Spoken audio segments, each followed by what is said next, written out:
Hello everyone, कैसे हैं आप लोग। आई होप आपकी पढ़ाई काफ़ी अच्छी चल रही है, चलनी भी चाहिए। बिकॉज जैसे कि मैं कहता हूँ कि ठंड का मौसम है, खूब पढ़ें इसमें। इसमें मेहनत जितना करेंगे आप उतना सेटिस्फैक्शन होगा, क्योंकि आप थकेंगे नहीं बेसिकली, है ना। चलिए, just a moment, just fix it. हाँ जी, तो अब हम लोग शुरू करने वाले हैं अपना अगला topic, which is your fundamental rights.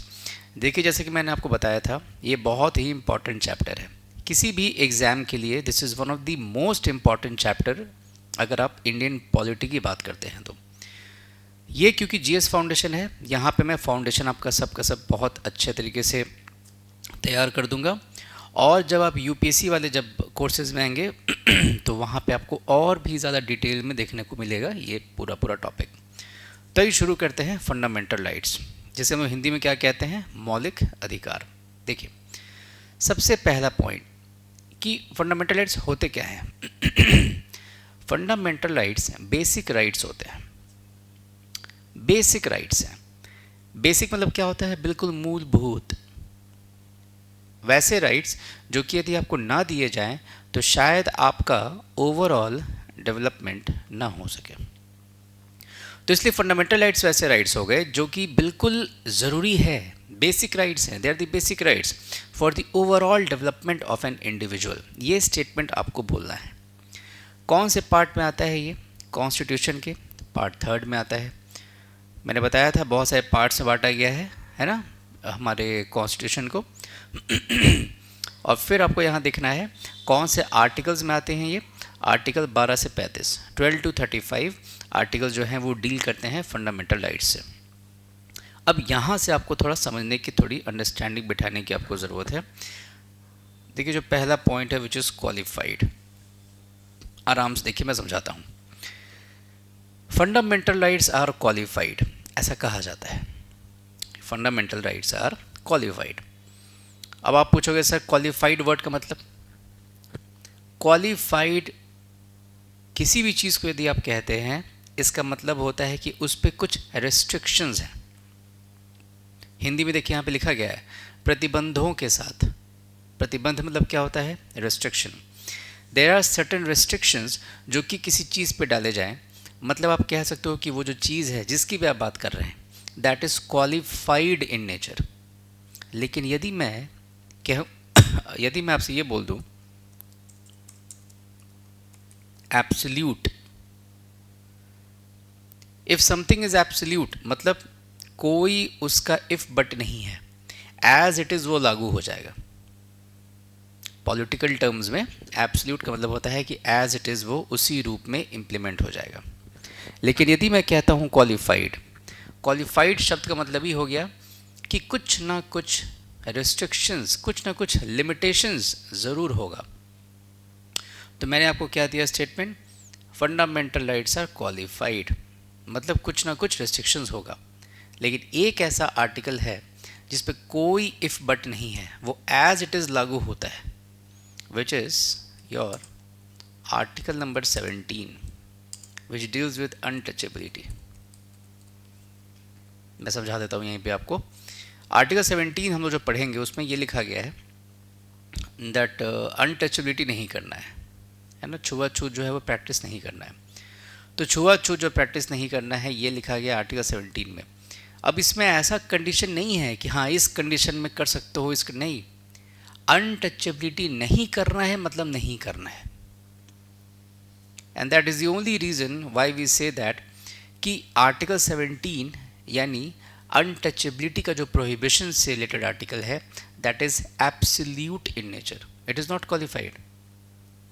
Qualified यदि आप किसी चीज़ को बोल रहे हैं मतलब आप समझ जाइए कि आप बात कर रहे हैं किस चीज़ की, आप बात कर रहे हैं कि something is having some restrictions, some limitations. Clear है। नेक्स्ट पॉइंट देखिए क्या है, मैग्ना कार्टा। फंडामेंटल राइट्स को हम लोग मैग्ना कार्टा भी कहते हैं। मैग्ना कार्टा इज समथिंग, मैं आपको बता देता हूँ, एक ये रॉयल चार्टर के रूप में होता है जो कोई रॉयल गवर्नमेंट है वो अपने सिटीजन्स को प्रोवाइड करती है, इसे हम लोग कहते हैं मैग्ना कार्टा। तो यहाँ भी वही चीज़ है, कॉन्स्टिट्यूशन ने हम लोगों को दिया है क्या, फंडामेंटल राइट्स, और इस वजह से मैग्ना कार्टा भी हम लोग उसको कहते हैं, right. We term it as Magna Carta. ये देखिए बड़ा इंपॉर्टेंट पॉइंट है, political democracy. What is this? देखिए डेमोक्रेसी 3 तरह की होती है, social democracy, economic democracy and political democracy. Political democracy is ensured by fundamental rights. Political democracy जो है वो फंडामेंटल राइट से दिए जाते हैं, लेकिन जो सोशल और इकोनॉमिक डेमोक्रेसी है वो दोनों आपको डीपीएसपी से मिलते हैं, directive principle of state policy, वहाँ से आपको ये दिए जाते हैं। बस इतना ही आपको बस पॉइंट याद रखना है, जीएस फाउंडेशन के लिए इतना ही काफ़ी है। वरना आप क्या करेंगे, आपको लगेगा कि हाँ तीनों तरह के डेमोक्रेसी मिलते होंगे फंडामेंटल राइट से, एंड आप उसको टिक करके आएंगे और आप नेगेटिव भी स्कोर करके आएंगे। दैट इज़ वाई ये आपको याद रखना है कि फंडामेंटल राइट से तीनों तरह की तो डेमोक्रेसी आपको नहीं मिलती है। It's just about political democracy जो आपको दी जाती है बाय फंडामेंटल राइट्स। रेस्ट जो 2 डेमोक्रेसीज हैं, सोशल एंड इकोनॉमिक, वो आपको मिलते हैं डीपीएसपी से। नेक्स्ट पॉइंट क्या है, फंडामेंटल। ये बेसिक फीचर्स मैं बस बता रहा हूँ, अभी हम लोग बहुत डिटेल में जाने वाले हैं सारे आर्टिकल्स में। ये बस एक ब्रीफिंग मैं कर रहा हूँ, मैं बस एक इंट्रोडक्शन दे रहा हूँ आपको। I am just introducing this particular topic to you. Justiciable का देखिए मतलब क्या है, न्यायोचित। हिंदी में इसका मतलब होता है न्यायोचित। जस्टिशिएबल का मतलब होता है कि सपोज कोई एक लॉ है, या मान लो कोई फंडामेंटल राइट है और उसका वायलेशन हो रहा है, मतलब उल्लंघन हो रहा है, मतलब कोई उसे तोड़ रहा है, कोई उसका उल्लंघन कर रहा है। तो यदि मौलिक अधिकार का उल्लंघन हो जाए, यदि फंडामेंटल राइट किसी इंडिविजुअल का ख़त्म होता दिख रहा हो, तो वो इंडिविजुअल कोर्ट जा सकता है।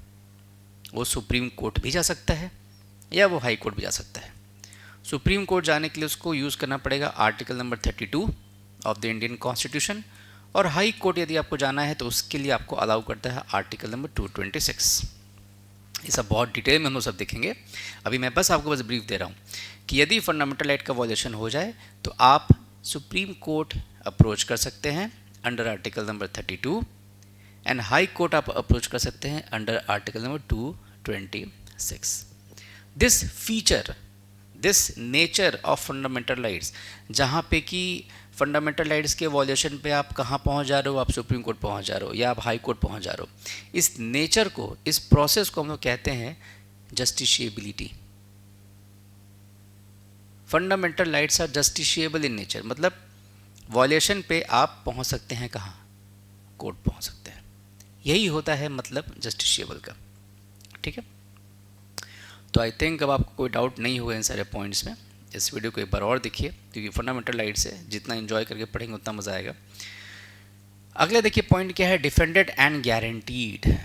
यानी फंडामेंटल राइट्स को डिफेंड कौन करता है और गारंटी कौन करता है। इसका पहले मतलब आप समझ लीजिए, बहुत सिंपल सा इसका मतलब है कि फंडामेंटल राइट्स यदि किसी का वॉलेट हो रहा हो तो कौन है जो उस वॉल्यूशन को रोकेगा, या कौन है, सपोज आप हैं, आपका कोई फंडामेंटल राइट जो है वो वॉलेट हो जाए, तो वो कौन होगा जो आपके फंडामेंटल राइट को वापस आपको सौंप देगा या आपके फंडामेंटल राइट को वॉलेट होने से बचाएगा। वो हैं सुप्रीम कोर्ट। और मैं समझाऊंगा भी, आपको डाउट आएगा कि सर हाई कोर्ट भी तो है, बिकॉज फंडामेंटल राइट के वॉल्यूशंस पे हम लोग हाई कोर्ट भी जा रहे हैं। लेकिन मैं समझाऊंगा आपको कि आर्टिकल 32 के अंतर्गत सुप्रीम कोर्ट जो है वो गारंटर ऑफ फंडामेंटल राइट है। कैसे, मैं समझाऊंगा, because it is bound to accept the petitions, but just let me come to that particular topic, ठीक है। चलिए,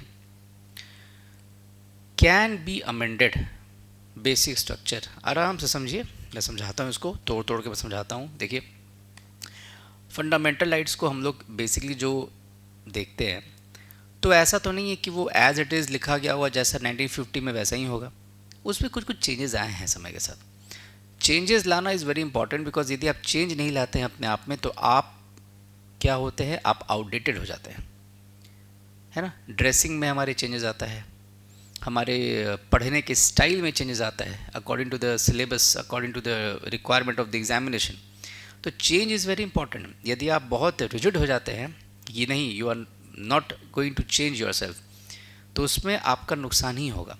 इसीलिए चेंज यानी अमेंडमेंट, अमेंडमेंट को ही कहते हैं चेंज, और हिंदी में से कहते हैं संशोधन। तो अमेंडमेंट जो है ना, अमेंडमेंट ये फंडामेंटल राइट पे भी किए जा सकते हैं, लेकिन इस पे केसेस आएगा, मैं समझाऊंगा आपको। Shankari Prasad case, Sajjan Singh case, Golaknath case, 24th amendment of 1971, Keshava Nanda Bharati case of 1973, फिर 42nd अमेंडमेंट एक्ट ऑफ 1976, फिर मिनर्वा मिल केस। बड़ा लंबा चौड़ा केस चलेगा इस एक टॉपिक को समझाने के लिए कि क्या फंडामेंटल राइट्स को वॉयलेट किया जा सकता है ना। तो ये पूरा केस स्टडी मैं बताऊंगा at the end of fundamental rights. तो यहाँ पे क्या है कि कैन बी अमेंडेड, बिल्कुल, लेकिन ये क्या लिखा गया है, बेसिक स्ट्रक्चर। इसको आप एग्जाम्पल के रूप में समझें। यदि मान लीजिए सपोज आप किसी पार्टी में जा रहे हैं, है ना, उस पार्टी में आप गए और आपने क्या किया कि आपने इतना ज़्यादा अपने आप में बदलाव कर लिया, है ना, फेशियल मेकअप इतना ज़्यादा आपने करा लिया और ड्रेस आपने ऐसा चेंज करके पहन लिया जो दूसरे लोग पहचान ही नहीं पा रहे हैं। आप अपने फ्रेंड के बगल में खड़े हैं, आप एक्सपेक्ट कर रहे हैं कि वो आपसे बोलेगा हेलो हाउ आर यू, लेकिन वो आपको देख करके बस कहीं और देखने लगा, बिकॉज उसे लगा कि वो आपको जानता ही नहीं है। मतलब आपने अपने बेसिक स्ट्रक्चर को ही चेंज कर दिया, जिसकी वजह से आपका जो बेसिक एसेंस था, जो बेसिक आपकी पहचान थी, वही खत्म हो गई। तो ये कॉन्सेप्ट हमारे कॉन्स्टिट्यूशन पे भी मतलब लागू किया जाता है। और ये कैसे लागू किया जाता है, सुप्रीम कोर्ट ने कहा, अभी के लिए बस इतना समझिए, ये बहुत इलैबोरेटेड टॉपिक आएगा। सुप्रीम कोर्ट ने कहा कि देखो भाई पार्लियामेंट, आपको चेंजेस लाना है ना, अमेंडमेंट करना है आपको, आप अमेंडमेंट कर लो, चेंज ले आओ, लेकिन चेंज के नाम पे जो बेसिक वैल्यूज़ था ना हमारे संविधान का, जब वो बन करके तैयार हुआ था 1950 में, या जो भी बेसिक चीज़ें हैं जिसका रहना ज़रूरी है हमारे संविधान में, ताकि हमारे कॉन्स्टिट्यूशन का जो बेसिक मीनिंग है वो बचा रह सके, तो उस चीज़ को प्रोटेक्ट करना होगा। यानी basic design, basic structure constitution का वो खराब नहीं होना चाहिए। पता चला कि अमेंडमेंट के चक्कर में आपने क्या किया कि आपने सेक्युलर वर्ड को ही वहाँ से कुछ ऐसा चेंज कर दिया विच इज़ लाइक कि बहुत प्रॉब्लमेटिक हो गया। आपने चेंजेस के नाम पे सपोज पब्लिक वर्ड को ही वहाँ से हटा दिया प्रीएम्बल से। तो देयर आर सर्टेन थिंग्स जिसको कि सुप्रीम कोर्ट ने कहा है कि ये बेसिक स्ट्रक्चर होगा भाई, इसमें छेड़छाड़ नहीं करना है आपको, इसको छोड़ करके बाकी आप छेड़छाड़ करो। वैसे तो मैं बताऊंगा, बहुत ही इंटरेस्टिंग स्टोरी है, मैं आपको बता देता हूँ। एक बस स्टेटमेंट आपको मैं दे देता हूँ। वो स्टेटमेंट देखिए, ये है कि सुप्रीम कोर्ट ने ये कह दिया है कि पहले आप अमेंडमेंट करके आ जाओ, फिर मैं बताऊंगा कि कहीं बेसिक स्ट्रक्चर कहीं वॉयलेट तो नहीं हो गया। तो ये बड़ा ही इंटरेस्टिंग एक केस स्टडी आएगा और वो बहुत लंबा चौड़ा होगा, आई थिंक 1 घंटे का पूरा टॉपिक रहेगा वो। सो ये आपको याद रखना है कि फंडामेंटल राइट को आप चेंज भी कर सकते हैं, अमेंडमेंट पॉसिबल है, हुए भी हैं अमेंडमेंट, लेकिन संविधान के बेसिक डिज़ाइन या बेसिक स्ट्रक्चर का आपको ख्याल रखना है। अमेंडमेंट के नाम पे आप कुछ भी चेंज नहीं कर सकते हैं, right sir. So this was all about the introduction part of fundamental rights, और छोटे छोटे मॉड्यूल्स टॉपिक वाइज मैं इसको लॉन्च कर रहा हूँ, ताकि जिस टॉपिक में आपको डाउट हो बेसिकली उस टॉपिक को आप थंबनेल देख करके पहचान सकें और आपका टाइम जो है वो सेव हो सके।